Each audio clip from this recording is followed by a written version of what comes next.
Caitlin Clark Mm-hmm.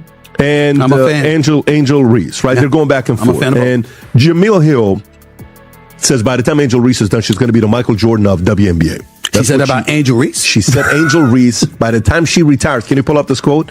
She said, by the time she retires, she will be the MJ of, go to Jamil Hill, type in Jamil Hill, yeah. She says, by the time she retires, Jamil Hill has made a bold prediction that Angel Reese will become the MJ. The WNBA is heating up, and this time all eyes are on Angel Reese after a crucial game-winning layup went wrong. Stephen A. Smith has sparked a major reaction with his comments, and fans are now debating whether Reese deserves the criticism. Was it a costly mistake, or is the backlash going too far? Stay with me until the end as we break down the reaction, the controversy, and everything happening around this explosive WNBA story. Let's get right into it. Imagine entering a building where 20,000 people are only interested in seeing you fail. Tension permeates the air. Before you even set foot on the hardwood, the sound of the alcohol reverberates off the concrete walls and the other team is staring at you as if you were the antagonist in their film. Welcome to the opening game of the eagerly awaited second season, where the most venomous rivalry in WNBA history has just reached a breaking point. Tonight, Caitlin Clark didn't simply show up for a basketball game. She entered an ambush. The crowd was incredibly boisterous, yelling derogatory remarks, displaying offensive signs and supporting their team star player, Angel Reese. However, attempting to frighten a generational genius has a fatal drawback. Under pressure, some athletes shrivel. However, Caitlin Clark turns it into a weapon. The 20,000 yelling fans were painfully silent by the time the last beep went off. A historical massacre has just taken place. It wasn't simply Caitlin Clark who defeated Angel Reese. On the court, she physically and mentally destroyed her, dropping a huge career-high triple-double that utterly destroyed the atmosphere in the arena. The most absurd aspect of this whole humiliation is that was foreseen by none other than Stephen A. Smith, who went on national television and completely demolished Angel Reese for making one of the most rude and deluded remarks in sports history. If you're prepared for the ultimate tale of karma, missed layups, and a legendary career-high performance, hit the like button, subscribe now, and let's get started. We must go back to the media circus that took place just 48 hours prior to tip-off in order to comprehend why this beatdown was so immensely enjoyable. Angel Reese has always made a lot of noise. Drama, trash talk, and viral events are what she feeds on. However, she went too far with the second season. You just don't breach the boundary of basketball royalty that she did. If you appreciate this content, consider giving this video a like and subscribing to the channel. Believe it or not, more than 90% of viewers haven't subscribed yet. It's free and only takes a second, but it means the world to us. So, did you subscribe already? Great, thank you so much for your support. Now, back to the video. Pause. It sounded like she drunk a gallon of water in between that pause. It happens like we know any other time like Angel will make the shot. I mean, she knows she'll make the shot, but in that moment, you just got to encourage your teammates. Like, no one person lost us the game. It's a team effort, and she's frustrated. She's trying to be nice. We know she'll make the shot. No, you don't know. The last 4 games now, Angel Reese is shooting less than 25% on layups. You don't know she'll make it. And you know who else don't know? This man right here, Carl Semesco, is not happy with Angel Reese. The girl stunk it up. Great crowd tonight. Disappointing finish to the game. Look at it. Yo, these pauses they're taking in between are insane. Yeah. Great crowd tonight. Disappointing finish to the game. Kind of a tough fourth quarter for us, and then we had a chance to win it at regulation, and it just didn't go down. And using Angel, Reese looked straight into the cameras at a pre-game press conference and honestly likened her brand effect and competitive passion to Michael Jordan. You heard properly. She subtly implied that she was the real face of the league, not Caitlin Clark, by comparing her skill to that of the best basketball player in history. The internet blew up, but no one responded quite as angrily as Stephen A. Smith of ESPN. Stephen A. performed a verbal execution on live television while staring directly at the camera. He methodically destroyed her reasoning piece by piece. Michael Jordan is not you. You are not even Caitlin Clark, shouted Stephen A. over the TV. You're conflating generational brilliance with popularity. He made the point that Caitlin Clark is focused on leaving a legacy of pure, unadulterated skill, whereas Angel Reese is busy creating a brand on scandal. Stephen A. Smith forewarned Angel Reese that she would face severe humiliation if she wrote checks with her lips that her game was unable to cash. Angel Reese's Michael Jordan fantasy collapsed into a harsh, humiliating reality as the lights came on and the ball was tipped, proving that friend Stephen A. Smith was correct.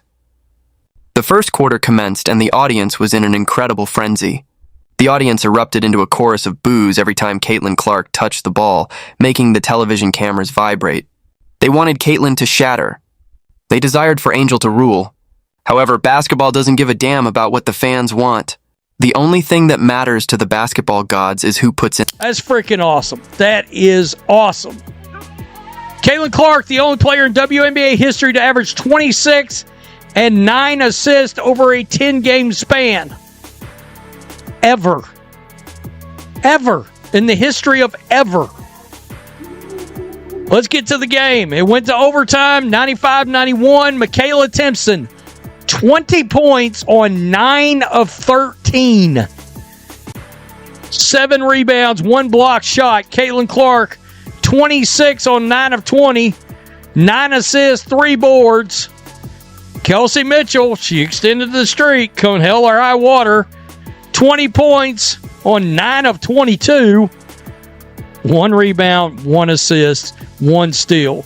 You wonder why I come down on Kelsey Mitchell for MVP? I'm sorry, but this rebounding and assist situation drives me crazy.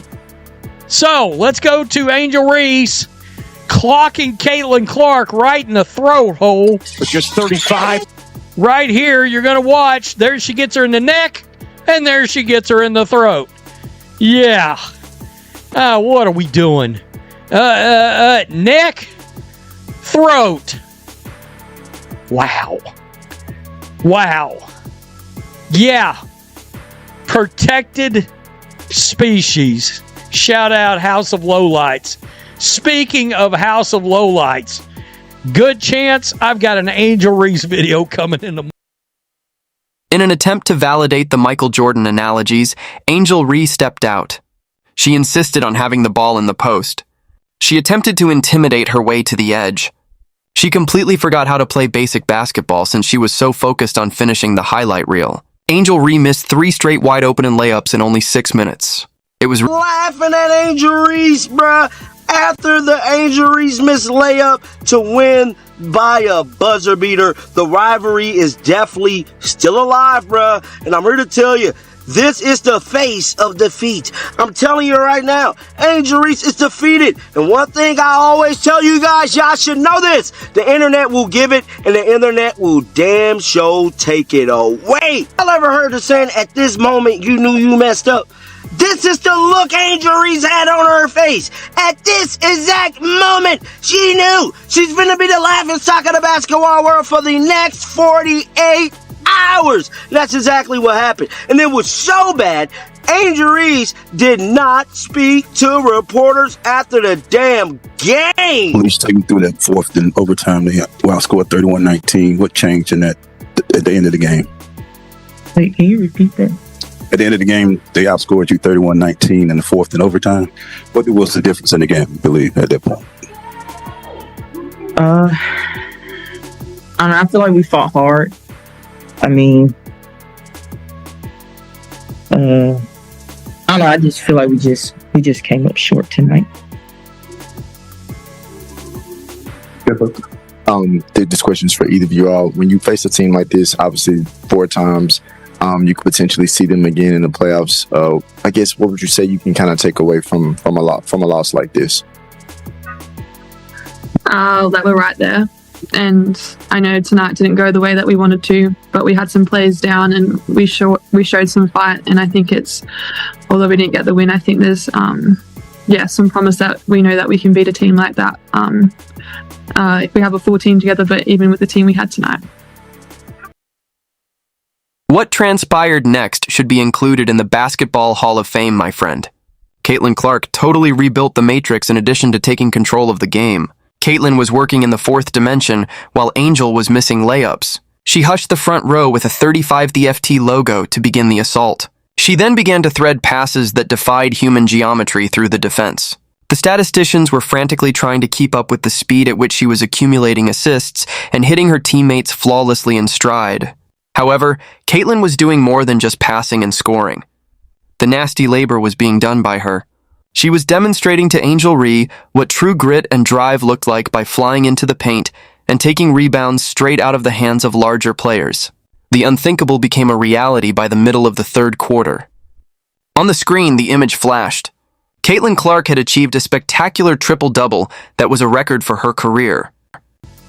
Passing and just letting them get matched up and stay matched up, I think we saw it a lot more than we would have otherwise. Yeah. Hi, Coach. I'm Annabelle Ryder with Decatur-ish. Just curious, you already mentioned kind of refreshing on how you guys respond to zone defense, but are there any other next steps that you guys are really highlighting when moving forward? Well, there's a lot of positives today, I thought.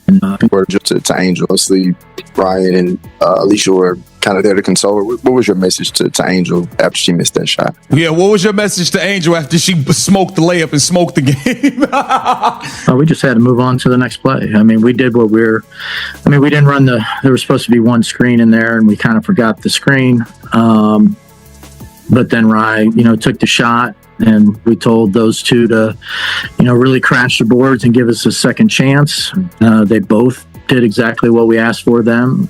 And then we got two looks, right at the end of the game that, could have won it for us. But, they rolled out. He's pissed. We got two looks right at the end of the game, two layups. And they just rolled out. He's pissed. Kind of a bad break. And one quick follow-up. How much of a difference not having Jordan Canada in today's game kind of potentially maybe have impacted the outcome of this game? Yeah, it happens. You have to go with what you have. And I think the players that played today gave us a great chance to win. We're literally one possession, from winning the game against a very good team who's been playing really well. But JC is a fantastic point guard, and obviously, particularly against the zone, she's somebody that we count on for penetrating to the middle and then passing it out to our shooters or dumping it down behind. So, and then she makes such a difference in our transition game and gives us an extra really good defender out there. So we miss her, but she couldn't go today. So the people that went, I thought, did well enough to win. She was competitive. Her performance to be able to contribute that way when you're having to guard one of the best players in the league for as much time as she did. I thought she was fantastic. Hi, Coach. Makai Colson here with AJC.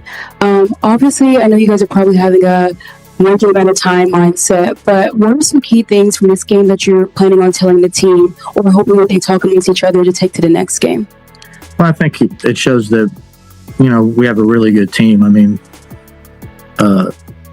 Indiana's excellent, and despite being shorthanded, we were right there. That's why it hurt so much, is because we were right there. You was right there, but Angel Reese gotcha.